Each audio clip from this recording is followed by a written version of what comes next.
en tout cas les qualités vraiment pour des femmes qui veulent devenir des femmes de valeur, des femmes de valeur, des femmes de valeur.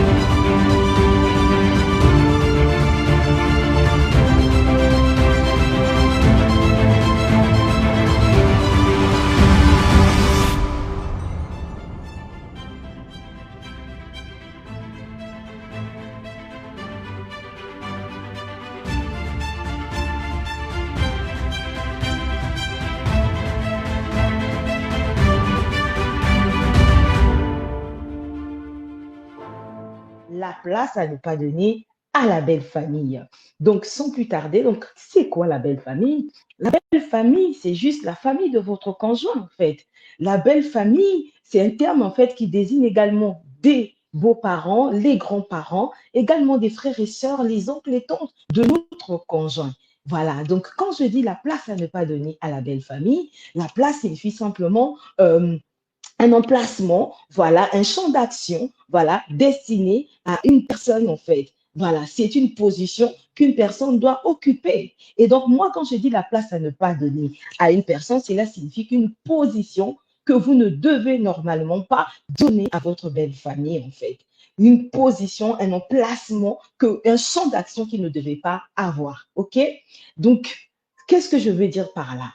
Qu'est-ce que je veux dire par là? Ce que je veux dire, c'est que votre belle famille a une place, mais elle doit avoir sa place. Votre belle famille ne doit pas avoir la place en fait, c'est-à-dire qu'il ne faut pas leur donner la place qu'ils ne devaient pas avoir. Je n'ai pas dit que la belle famille n'a pas de place. La belle famille a sa place, mais elle ne doit pas occuper la place qu'elle n'a pas droit. C'est ça, en fait. C'est de ça qu'il s'agit. Pourquoi?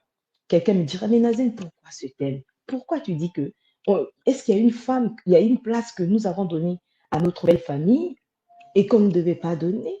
Oui. Pourquoi je le dis? Parce que vous devez savoir que euh, la belle famille est l'une des causes du divorce. Vous voyez, il y a plusieurs causes de divorce, nous l'avons tellement vu dans cette émission, mais parmi l'une des les causes du divorce, il y a la belle famille. Ça veut dire que si vous ne donnez pas à la belle famille la bonne place, vraiment, je vous assure que vous allez regretter. Donc, les statistiques, comme d'habitude, hein, vous savez, dans cette émission, nous vous donnons toujours des chiffres parce que les chiffres ne trompent pas. Donc, nous allons voir les chiffres. Vous savez qu'en France, il y a 130 000 divorces par an. D'accord? Et donc, près de 45% des mariages finissent par un divorce. Donc, on voit presque la moitié. Et donc, si les 33 divorces en France, les 33% des divorces en France sont dus à une cause d'infidélité, pour dire quoi? C'est-à-dire que la première cause de divorce, c'est l'infidélité. Donc, ça occupe 33% d'infidélité. S'il y a 33% de causes d'infidélité, il faut savoir qu'il y a 11% de divorces en France à cause de la belle famille. Donc, s'il y a quelque chose que vous devez vous souvenir, c'est qu'il y a 11% de divorces prononcés, par exemple, en France, parce que nous sommes établis en France, voilà, à cause de la belle famille. Donc, marquez cela dans les commentaires, parce que ces chiffres doivent vous parler. Pourquoi? Je vous le dis tout à l'heure. C'est important que nous puissions, en tout cas, enregistrer ces chiffres. C'est important. Ça nous aidera, en fait, à bien gérer notre foyer. Voilà. En se disant, non, je ne vais pas faire partie des 11%. Donc, si toi, tu ne veux pas faire partie des 11%, il faut marquer dans les commentaires. Il faut marquer dans les commentaires que je ne veux pas faire partie des 11% des couples qui divorcent à cause de la belle famille. Donc, j'attends de voir. J'attends de voir les personnes qui l'ont marqué. OK? Donc, moi, je regarde. Je regarde aussi, moi, les personnes qui l'ont marqué. Parce que c'est important que nous puissions parler de cela. OK? Voilà, merci. Merci à toutes les personnes qui ont marqué bel et bien que, voilà, je ne veux pas faire partie des 11 personnes, des 11% des couples qui divorcent. OK. Donc, nous allons voir. Ce que nous devons savoir, c'est qu'on ne choisit pas sa famille. De la même manière que nous ne choisissons pas nos propres familles, nous ne choisissons pas non plus notre belle famille. OK? Donc, dans la belle famille, il y a tout le monde. Quand tu vas épouser un homme, tu épouses sa famille. Parce que là, moi, je m'adresse aux femmes. Vous savez, cette plateforme est d'abord pour les femmes. On est là pour aider les femmes à bien gérer leur foyer. Donc, c'est important. OK? Donc, de la même manière, en fait, nous ne choisissons pas notre famille. Nous ne choisissons pas notre aussi belle famille. Tu as choisi un homme, mais tu ne vas pas choisir sa famille. Cet homme a sa famille. Donc, nous le voyons. D'accord? Et beaucoup de gens sont vraiment trouvent en fait, beaucoup de gens trouvent, en tout cas des critiques dans des familles, trouvent qu'il y a des familles qui sont si envahissantes, il y a des familles qui sont si indifférentes également. Vous voyez, il y a des familles qui sont si omniprésentes. Donc, ils sont là, ils envahissent en tout cas le couple. Donc, il y a des critiques, il y a plein de choses. Donc, nous allons voir tout ça. Vous devez savoir que quand on se marie, nous-mêmes, on a notre famille. Et nous-mêmes, en tant que femmes de valeur, nous devons aussi nous détacher de notre famille. C'est important. Je vais vous dire plus tard pourquoi. C'est important. Il faut savoir couper le cordon ombilical. C'est important. Parce que quand toi, en fait, tu te maries, tu te détaches de la famille, mais tu vas aussi adopter notre famille, donc celle de notre époux. Voilà. Donc, il y a des femmes ici qui ont adopté la famille de leur époux. OK? Et en adoptant cette famille, il faut savoir qu'il y a tellement de personnes. Voilà. Il y a aussi les grands-parents, comme on a dit tout à l'heure. Il y a les belles-sœurs. On sait que entre les belles-sœurs, ça ne fonctionne pas. Quand je parle de belles-sœurs, je parle de toi. Voilà. Parce que par rapport à ton mari, tu es sa femme et tu as sa petite sœur ou sa grande sœur. Donc, vous êtes des belles-sœurs. Souvent, il y a aussi ce problème entre belles-sœurs. Ou toi, comme tu as épousé ton homme, sa sœur ne t'apprécie pas. Voilà. Donc, c'est déjà un problème. Ou bien la mère de ton conjoint, que ne t'apprécie pas. Donc, souvent, ça, c'est dans toutes les cultures, il y a toujours cette histoire qui domine, en fait. De la belle-mère qui ne s'entend pas avec sa belle-fille, de la belle-sœur qui ne s'entend pas avec sa belle-sœur, avec la femme de son grand frère et de son petit frère. Voilà. Donc, nous allons voir ça. Donc, c'est un constat en fait qui est très difficile pour les familles. Voilà, c'est un constat qui est très difficile. Alors, pourquoi nous allons voir ça. OK? Donc, pourquoi toutes ces tensions entre toi, femme de valeur, et ta belle famille? Donc, ça, c'est le premier point. Donc, que nous allons voir. Je vais essayer de donner des exemples. Pourquoi toi, tu ne t'entends pas avec ta belle famille?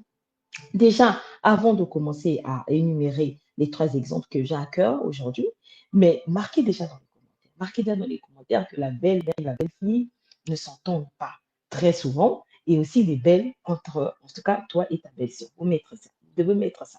Ça, c'est dans toutes les cultures. Voilà, européennes, africaines, je ne sais pas. Toutes les cultures, on voit ce problème-là qui vient souvent. C'est un constat que nous faisons. OK? Donc, nous allons voir pourquoi toutes ces tensions entre toi et ta belle famille. Pourquoi? Donc, le premier point, c'est l'omniprésence dans la vie du couple. OK? L'omniprésence dans la vie du couple. OK? Donc, c'est-à-dire que la belle famille qui est très, très présente. La belle famille qui est là, vous ne respirez pas. Il y en a qui, aujourd'hui, vivent avec leur belle-mère. Voilà. Tu es allé dans un foyer, ta belle-mère est là à côté, vous ne vous entendez pas, elle est tout le temps en train de saigner la zizanie entre toi et ton conjoint. D'accord? Donc, deux fois, tu te trouves seul face à ton propre conjoint et à ta belle-mère. C'est-à-dire qu'il y a des duos, quoi. Il y a un duo. Il y a deux duos. Il y a toi d'un côté, il y a ta belle-mère et son fils, et de l'autre côté, c'est toi et la belle-mère. Donc, dans certains couples, c'est les deux. Dans d'autres couples, c'est-à-dire que tu as un conflit avec ta belle-mère. D'autres, c'est ton conjoint avec sa mère contre toi. Donc, dans le mariage, tu n'as pas ta place. C'est ça ce qui fait souffrir énormément de femmes. La plupart des femmes se disent, non, qui se trouvent dans cette situation-là, se disent, non, moi, je n'en peux plus, je vais partir. J'ai l'impression que j'ai une rivale. J'ai une rivale. D'accord? Donc, l'omniprésence. Donc là, on a parlé de la belle-mère, ça peut être la belle-sœur. Donc, tu vas dans un ménage, il y a la petite sœur de ton mari qui est là et ça cause énormément de problèmes. Il y en a qui habitent même, qui vivent même loin, qui vivent pas dans la même maison que vous, mais ils sont là tout le temps, tout le temps. Ils sont omniprésents. Ils sont là. Ils sont là, ils sont au courant de tout, ils veulent tout savoir.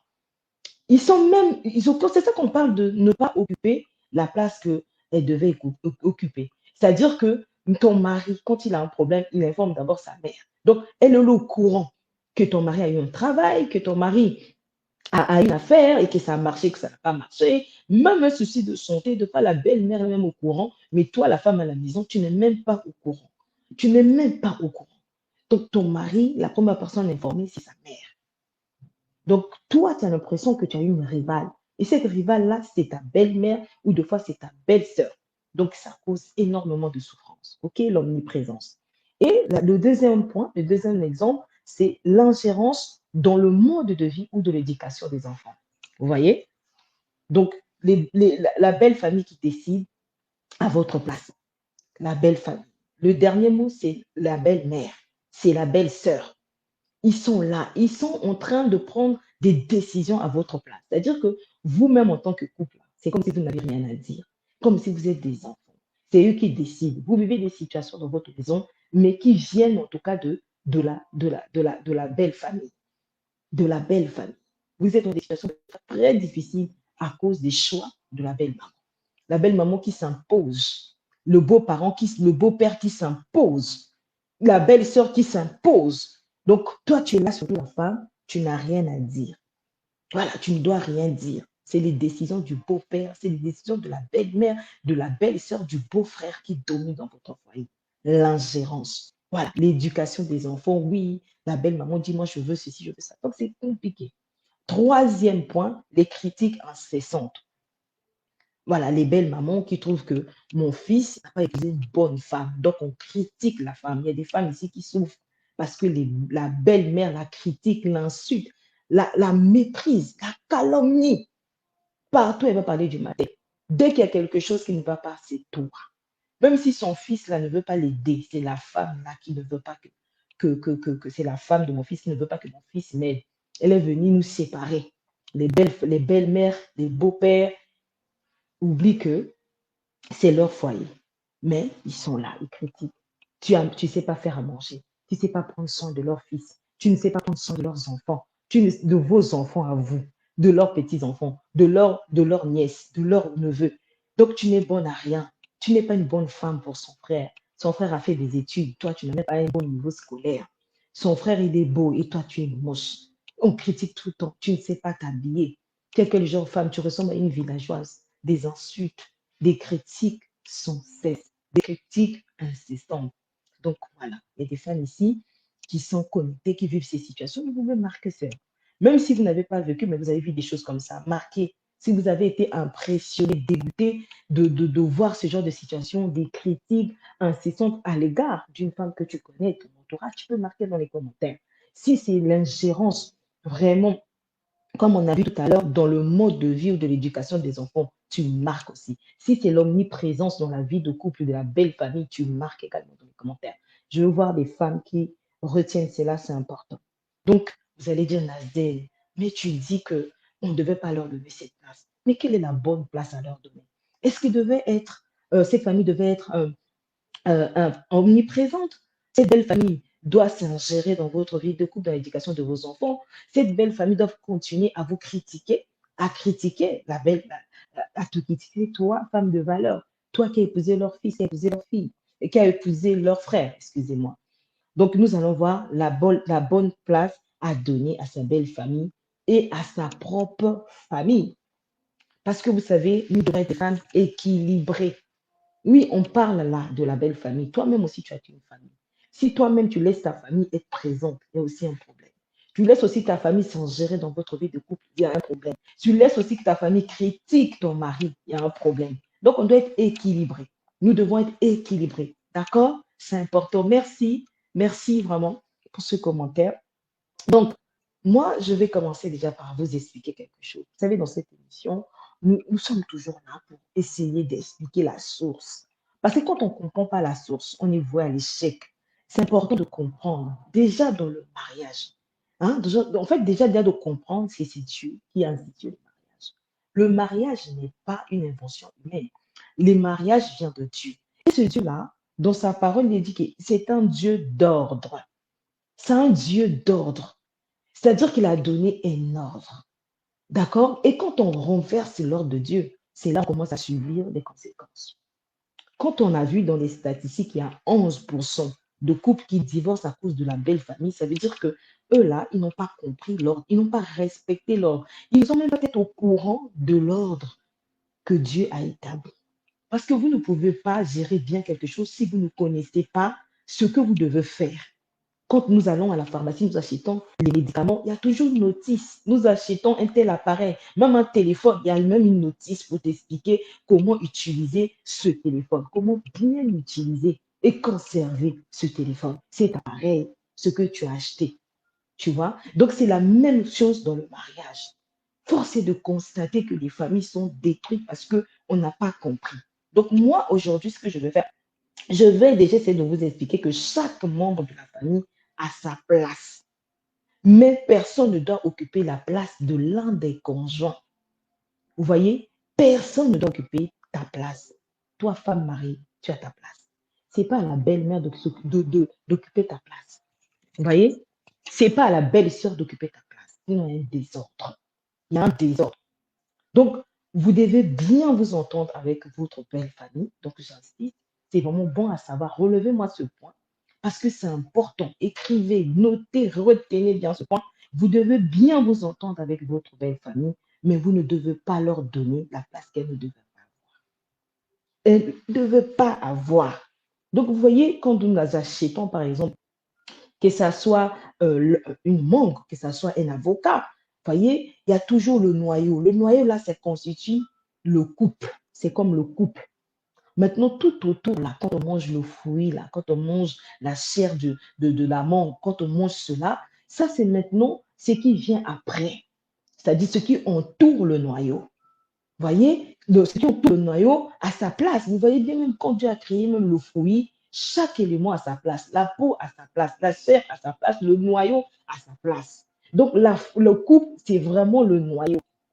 Donc, tout autour, là, vous devez savoir que tout ce qui vient autour, là, vient pour détruire le noyau, vient pour détruire le couple. Quand chaque membre de la famille n'est pas à sa place, ça vient détruire le couple. Même vos propres enfants peuvent détruire le couple. On a vu des couples qui se séparent à cause des enfants. C'est-à-dire que vous vous entendez bien. Dès qu'il y a eu un enfant, séparation. Combien de personnes connaissent ça? Si vous connaissez ça, marquez dans les commentaires. C'est un vrai problème, ça. Vous voyez? Maintenant, la belle famille, si vous ne savez pas leur donner leur place, bah, ils vont vous prendre la place de l'un des conjoints, pour ne pas même dire des deux conjoints. C'est-à-dire que toi, tu te maries, tu es femme. Donc, la belle famille vient prendre ta place, ta belle-mère occupe ta place, ta belle-soeur occupe ta place. Et deux fois, toi-même, tu te maries là, ton père là occupe la place de ton mari. Parce qu'il y a des hommes aussi qui souffrent à cause de ça. Des hommes qui souffrent à cause des décisions du beau-père. Un beau-père omniprésent. Un beau-père très exigeant. Il croit que c'est son foyer, alors que c'est le foyer de sa fille. Alors que quand même nous allons à la mairie, on voit le beau-père, on voit, par exemple, moi, en tant que femme, mon père m'accompagne jusqu'à la mairie. Et qu'est-ce qu'il fait? Il me passe à mon mari. Il passe le relais à mon mari. Il le donne à mon mari. C'est lui qui maintenant prend la responsabilité. Sauf qu'il y a des beaux-pères qui font ça à la mairie. Mais dans leur système de pensée, rien n'a changé. Ils sont là présents dans la vie de ce couple. Donc, nous allons voir l'ordre que Dieu a donné. Dieu a donné un ordre. Pour que votre mariage tienne déjà, l'ordre, c'est Dieu. Dieu doit être au centre, doit être le premier dans ce mariage. Ça, c'est le premier point. Le deuxième point, c'est les époux. Les époux, notez bien. C'est-à-dire qu'après Dieu, là, c'est ton conjoint, c'est ta femme. C'est ton épouse, c'est ton époux. C'est pas les beaux-parents, c'est d'abord ça. Troisième point, donc l'ordre, les enfants. Vous avez des enfants. Si vous avez un enfant ou une enfant, c'est ça. Donc après vous, ce sont vos enfants. C'est pas les beaux-parents. Donc ne sacrifiez pas vos enfants à cause d'autres personnes. Après vous, ce sont vos enfants. D'accord? Et après les enfants, là, ça vient maintenant la belle famille. Donc la belle famille, là, on commence par les parents et les beaux-parents. C'est-à-dire tes parents à toi, femme, et tes beaux-parents. C'est eux d'abord qui viennent avant. C'est pas les grands-parents, c'est pas la belle-sœur, c'est pas le petit frère, c'est pas le frère. Non, c'est d'abord les parents, les beaux-parents. Après, le reste vient après. D'accord? Les belles-sœurs, les beaux-frères, ils viennent après. Vous voyez l'ordre? Donc, ta femme ne peut, voilà, les sœurs et les frères. Exactement. Les frères et les sœurs, là, viennent après. Viennent après. OK? Donc, vous devez comprendre cet ordre-là. au niveau de la famille, comment les choses doivent se passer. Donc, retenez bien, vous voyez, retenez bien et marquez bien dans les commentaires. Marquez vraiment bien dans les commentaires l'ordre que Dieu a établi dans le mariage. Maintenant, qu'est-ce que cela signifie? Qu'est-ce que cela signifie? Cela signifie que toi, monsieur, époux, cher époux de ta femme, si tu as une nouvelle à annoncer, tu commences d'abord par ta femme. C'est pas normal que d'autres personnes soient au courant de ce qui t'arrive dans ta vie avant ta femme. Si tu as un projet, si ta femme n'est pas au courant, tu vas dire à ta mère, tu vas dire à ton père, tu vas dire à tes frères, tu vas dire à ta soeur. Donc, en fait, tu es vraiment complètement dans le désordre. Même si ta femme là a des défauts, elle n'est pas parfaite, toi non plus, tu n'es pas parfait. C'est toi qui as fait le choix d'épouser cette femme. Tu peux travailler le caractère de ta femme. Mais c'est pas que tu renverses l'ordre. Si la belle-mère, là, ta mère, elle sait que c'est elle qui passe avant, mais ta femme, là, elle est où? C'est pas normal. Laisse à ta place sa femme. Laisse à ta femme sa place. C'est ce que je veux dire. Laisse à ta femme ta place. Sa place. Toi aussi, femme, au lieu d'appeler d'abord ta mère, de faire des choses avec ta mère, de faire des choses avec tes sœurs, d'abord ton mari. Il y a vraiment un vrai désordre dans les familles, dans les couples. Et nous assistons à tellement de divorces à cause de ça. Donc, si tu es au téléphone avec ta mère et que ton mari appelle, tu raccroches. Tu prends d'abord le téléphone de ton mari. Tu dis, maman, tu raccroches. Quand tu dis raccroche, c'est pas tu raccroches, tu dis à ta mère, ah maman, excuse-moi, il y a mon mari qui m'appelle. Là, je vais juste te donner des exemples. C'est pas que ton mari appelle, là, tu regardes comme ça. Tu parles avec une amie, tu parles avec d'autres personnes, mais ton conjoint passe après. Donc, ton conjoint passe avant. D'accord? Ton conjoint passe avant. Donc, tu ne peux pas aujourd'hui ne pas prendre en compte ce qui se passe dans le cœur de ta femme. Tu veux que ta mère vienne à la maison, vienne habiter, mais vienne même habiter chez vous. Tu ne demandes même pas à ta femme. Si tu lui demandes, elle dit non. Tu lui imposes. C'est pas comme ça. Elle passe avant ta mère. Si elle n'est pas bien, demande-la pourquoi elle n'est pas bien. Parle avec ta femme. Cherche les mots pour convaincre ta femme que de venir imposer ta mère à la maison. C'est ma mère. Il n'y a personne. Si elle ne veut pas, c'est qu'il y a peut-être quelque chose. Pourquoi elle ne voudra pas que ta mère vienne? Donc, prends le temps de parler.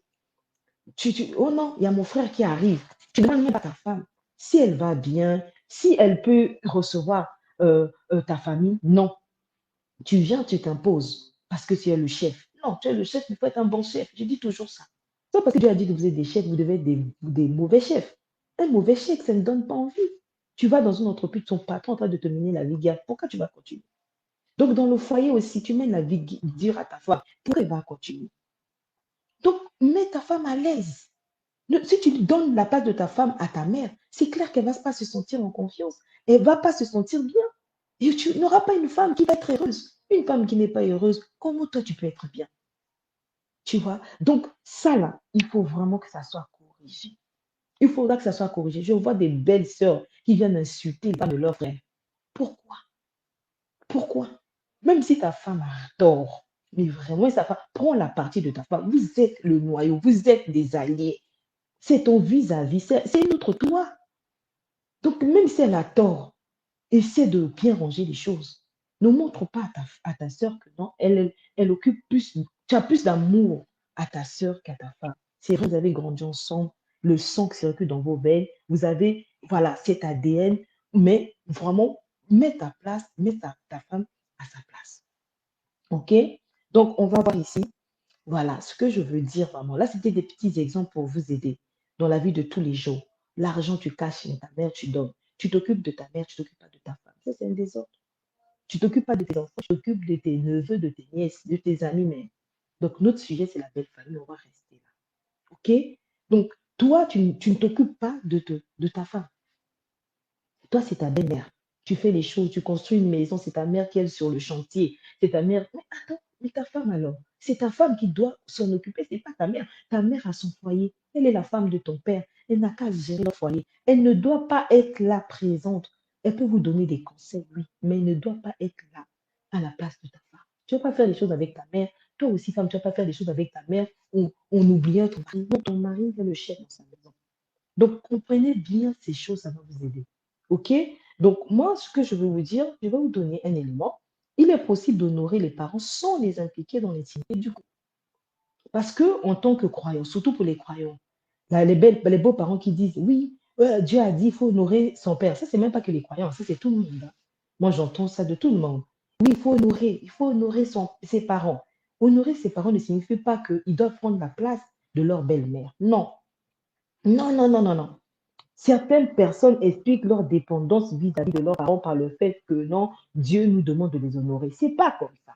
Dieu, en fait, je veux dire, Dieu exige bien une séparation entre nous et nos parents, mais pas un rejet. C'est pas un rejet. C'est pas que je vais rejeter mes parents, mais il faudra qu'il y ait une séparation. C'est ça qu'il a dit. L'homme quittera son père et sa mère. Il a bien dit. L'homme quittera son père et sa mère et s'attachera à sa femme et les deux deviendront une seule chair. Donc, je vous parlais tout à l'heure de noyau. Donc, si même Dieu dit l'homme quittera, parce qu'il sait que l'homme a du mal à quitter, ce sujet-là vient beaucoup des hommes. Ils ont du mal à quitter leur mère. Ils ont du mal à quitter leur mère. Vous devez quitter vos mères, vos pères, la culture de votre foyer, là. Tout ça, le système de pensée, les choses qu'ils ont mis. Il y en a qui ont quitté physiquement, mais tout reste encore. Émotionnellement, ils sont encore attachés à leur maman. Ils n'ont pas coupé le cordon ombilical. Donc, la femme qui arrive en train de souffrir pour avoir sa place parce que la belle-mère, elle est là. Donc, vous devez comprendre ça, OK? Donc, c'est important. C'est important. Dieu ne donne pas le droit aux beaux-parents de polluer la vie de leur belle-fille.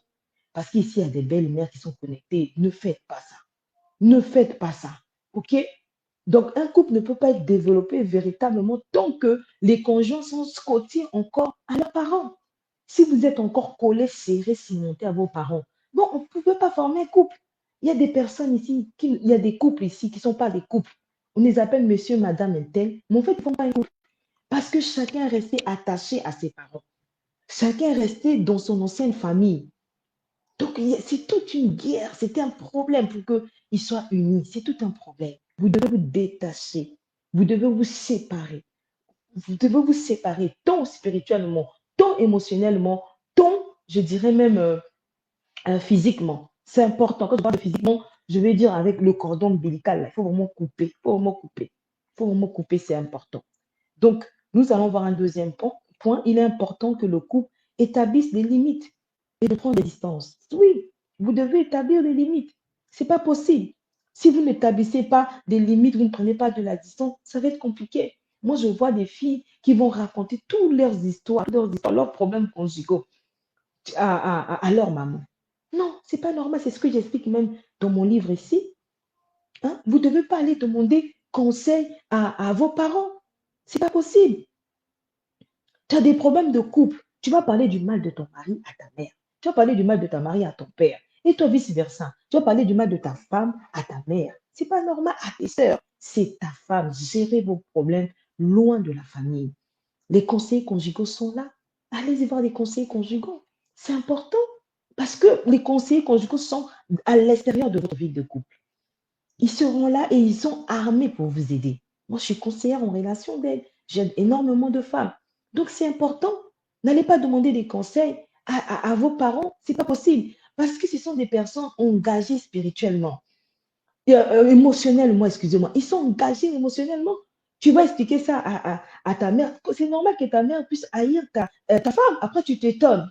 Ou bien ça te reconforte. Je ne comprends pas. Ça te réconforte que vraiment ta mère puisse haïr ta femme. Pourquoi tu vas parler du mal de ta femme? C'est ta femme, elle n'est pas parfaite. Avant d'épouser une personne, il faut savoir. Moi, tel que je suis mariée, je sais que mon mari n'est pas parfait. Et je le dis, mon mari sait aussi que je ne suis pas parfaite. Donc, mais si maintenant, s'il a des défauts, c'est à moi de gérer. C'est pas aller appeler mes parents. Moi, mes parents, ils ne savent rien de mon couple. Ils ne savent rien de mon couple. Ils ont vécu chez nous ici pendant un moment. Ils n'ont jamais su quoi que ce soit. Je gérais parce que je dois protéger mon couple. Ah non, si j'ai un problème, je ne vais pas aller voir ma mère. Elle ne peut pas être au courant. Mais avant, là, j'étais comme ça. Mais quand j'ai su qui je suis, quand j'ai compris ces choses-là, j'ai protégé mon mariage. Et on est tranquille. Je vois tellement des gens qui se séparent, même dans ma propre famille, même dans vos familles, vous voyez. Parce que quand on ne sait pas, on ne donne pas la place qu'il faut, ah, il y a des dégâts. C'est ça en fait. Donc comprenez cela. C'est important. Allez voir vos témoins de mariage. Ils pourront vous aider. Eux-mêmes sont toujours en couple. Vous voyez qu'ils gèrent bien leur famille. Allez-y demander conseil à eux. Allez-y demander conseil à vos mentors. Allez-y demander conseil pour ceux qui sont croyants, à vos pasteurs. Demandez conseil. Mais n'allez pas demander conseil à vos parents. Sinon, ça va être vraiment la guerre. OK? Donc, je vais voir avec vous un peu. Je vais vous donner des clés. Mais je les ai bien séparées en trois catégories. Parce que là, dans un premier temps, je vais parler au couple. C'est important. D'accord? Donc, je vais essayer de vous donner en tout cas des clés. Donc, je dis à un couple aujourd'hui, d'accord? Arrêtez de vous disputer à cause de vos parents. Il y a des couples qui se disputent pour des parents. Vous-même, vous ne vous disputez pas pour vos problèmes, mais c'est les parents. Maman a dit ça, papa a dit ça, maman vient, maman a fait ça, papa a fait ça, ton père a fait ça, ta mère a fait ça. C'est pas possible. Vous n'êtes pas mariés pour vous disputer pour eux. Eux, ils sont tranquilles chez eux. Vous, vous faites la guerre. Arrêtez avec ça. Mettez-vous d'accord pour ne plus faire passer votre famille avant votre couple. Toi-même, femme, ne fais pas passer ton père, ta mère avant ton couple. C'est pas possible. Également à toi, cher monsieur, ne fais pas passer, en tout cas, ton père et ta mère avant ta femme. Donc, délogez vos familles respectives de ces places que vous leur avez données à tort, dans l'ignorance. Déloger. Au jour d'aujourd'hui, tu m'entends dire ça. Dis non, moi, ma belle-mère, là, elle passe plus avant, ma mère ne passe plus avant ma femme. Toi également. Ah, mon père ne passe plus avant mon mari. Vice-versa. Vraiment, que ça soit ta mère, ta chère femme, ta mère ne doit plus passer avant ton mari. Donc, protégez votre couple, c'est ça que je disais. Sors, déloger, il faut déloger. Ils doivent quitter. C'est pas leur place. Sinon, vous allez atteindre, vous allez arriver, vous allez, je vais dire, vous allez aller rejoindre les 11% de divorce à cause de la belle famille. Donc, si vous ne voulez pas être les prochains, commencez à les déloger. D'accord? Et donc, le dernier point que je vais donner au couple, c'est créer votre propre couple. Créer votre propre famille. D'accord? Vous devez transformer les choses. Vous devez réaménager les choses. OK? Vous devez sortir des traditions, des rites. Vous devez sortir de tout ça. Vous devez inventer votre couple. Chaque couple est différent. Chaque personne est unique. Donc, chaque couple est unique. Chaque famille est unique. Donc, n'essayez pas là à prendre les coutumes là. Hein? Non, tu as épousé une telle femme de telle région, tout ça, de telle couleur. Voilà, vous continuez avec ça. Ah, mon père avait raison. Il ne fallait pas épouser la femme de telle région. Ah, mon mère avait raison. Il ne fallait pas épouser un homme de telle couleur. Ah, un tel avait raison. Non, réinventez votre couple. D'accord? Créez votre propre couple, votre propre famille. Vous êtes une famille unique. Quand Dieu vous voit ça, c'est la famille Intel. Nous, c'est la famille Kodia. Vous, c'est la famille Somba. Intel, c'est la famille Renard. Là-bas, la famille, je ne sais pas, Keita, ainsi de suite. Donc, chaque famille a sa famille. OK? Monsieur, madame Intel. Nous, c'est Joël et Nazen Kodia. Nous sommes une famille aux yeux de Dieu. Son père a sa famille, mon père a sa famille, ainsi de suite. OK? Créez votre famille. Donc, je vais parler aux femmes parce que vous savez, cette plateforme est pour les femmes. Déjà, si vous avez retenu ces clés, marquez dans les commentaires ces clés. D'accord? Marquez dans les commentaires les clés que vous avez retenues. Je parlais à un couple, marque cela. Tu es en couple, tu as retenu cela. Tu es non marié, tu as retenu. Donc, je vais parler maintenant aux femmes de valeur. Vous savez que je vous aime énormément. Ces émissions, je le fais pour vous. D'accord? Donc, on est ensemble, femmes de valeur. Si ton conjoint, ton mari, ne comprend pas ce qu'on vient de dire, ne veut pas prendre ses responsabilités, en délégeant sa mère de sa place. D'accord? Tu vas dire non, mais parce que je connais les femmes. Oui, je connais, je suis tellement, je connais, je vais dire, je comprends ta situation. D'accord? Je vais tutoyer, ça va parler plus à une femme aujourd'hui. Tu vas dire, Nazine, tu me l'as dit, mais moi, je suis en position de faiblesse. Moi, je ne pourrais pas parce que c'est mon mari qui veut que sa mère soit là. Quand je vais me plaindre, il n'écoute pas, Nazine. Quand je vais faire des remarques, il ne veut surtout même pas que je prononce le nom de sa mère. Dès que je vais commencer, il va commencer à s'énerver. Nazienne, qu'est-ce que je vais faire? Tu m'as donné ces conseils, mais je vais aller dire à mon mari, ça va l'énerver. Oui, ne faites pas ça. Hein. J'ai vu cette femme-là, Nazienne. Tu as entendu ce qu'elle a dit? Il faut écouter, il faut écouter. Non. S'il doit écouter, il faut d'abord mettre une stratégie. OK? Nous sommes des femmes sages. Donc, le premier point, je vais dire à une femme, sois mature et sage. Sois mature et sage.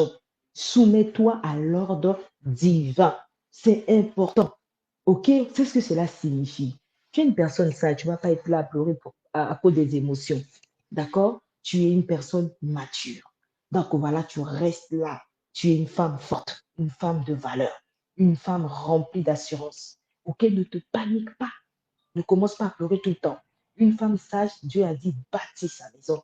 Donc, tu vas bâtir ta maison. Toi qui as aujourd'hui connecté, tu as reçu ces clés-là.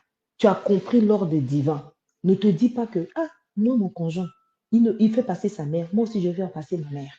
Je vais faire passer ma soeur. Je vais faire passer mon frère. Non, c'est que tu n'as pas compris. Une femme sage dit, j'ai compris que l'ordre divin, c'est comme ça. Moi-même, je vais laisser passer ma mère. Même si mon conjoint ne le fait pas, moi, je vais faire ma part. Ok, c'est ça en fait. Moi, je vais faire ma part. Moi, je vais respecter l'ordre divin. Pourquoi? Pour que Dieu soit de ton côté. Quand je dis de ton côté, ce n'est pas une question de vous séparer. Parce que Dieu cherche quelqu'un sur qui il peut s'opposer en fait. C'est-à-dire que quand il arrive dans un foyer, le mari ne respecte pas l'ordre divin. La femme ne respecte pas l'ordre divin. Où veux-tu que Dieu mette son pied? Comment veux-tu que Dieu aide ce couple? C'est là où nous assistons au divorce. Parce que Dieu n'a pas quelqu'un sur qui il peut se reposer. Il ne peut pas poser son pied. Il n'y a pas de piste d'atterrissage à Dieu. Il n'y a que le piste d'atterrissage à l'ennemi. Vous voyez, vous êtes divisés, vous vous disputez pour vos familles. Donc, toi, sois sage, respecte l'ordre divin en ne pas tenir compte, de ne pas tenir compte de ce que fait ton conjoint. Si ton conjoint fait ça, toi ne le fais pas, pour que Dieu puisse prendre pas à pas de l'avance dans ton couple et t'aider. OK? Donc, aussi, il faut prier. Il faut prier que Dieu touche le cœur de ton conjoint. Ne dis pas que non, mon conjoint là, il ne change pas. Il a un cœur dur. Tout ce que tu dis là, tu es en train de prophétiser dans sa vie. Dis les choses que tu veux voir dans la vie de ton conjoint. D'accord? Dans la prière, là, ne dis pas Dieu, tu as vu mon mari là, il me fatigue, je n'en peux plus. Tu commences à pleurer. Non, c'est je veux voir un homme qui respecte ton ordre. Je veux voir un homme responsable. C'est ça en fait ce que tu vas commencer à dire. Ok, merci à toutes les femmes qui sont en train de noter les clés. Je le vois à l'écran. Merci. Donc, commence à prier. D'accord? Tu pries et tu dis à Dieu vraiment de prendre le temps, de prendre la place, d'expulser ta belle famille qui occupe ta place et qui empoisonne ton mariage pour que la paix revienne dans ton foyer. Dieu va le faire. Pourquoi? Parce que Dieu a dit que nul ne sait pas ce qu'il a. Ça, c'était notre troisième point. Mais je vais le dire encore, je vais le dire. Dieu est de ton côté, femme. Une femme qui respecte l'ordre divin, Dieu est de son côté, ok? Donc, on prie, prie et Dieu touchera le cœur de ton conjoint, ok? Donc, je vais parler maintenant de la belle famille parce que je sais ici qu'il y a des femmes. Toi, peut-être tu es une sœur, tu as ta belle sœur, tu fais souffrir ta belle sœur, tu fais souffrir la femme de ton frère, ou bien toi, tu fais souffrir la femme de ton fils. Ou bien, toi, tu demandes, moi aussi demain, j'ai des enfants, j'ai 3 enfants. Donc, je vais être belle maman demain. D'accord? J'ai 2 petits garçons, ils vont grandir. Donc, je vais être belle maman.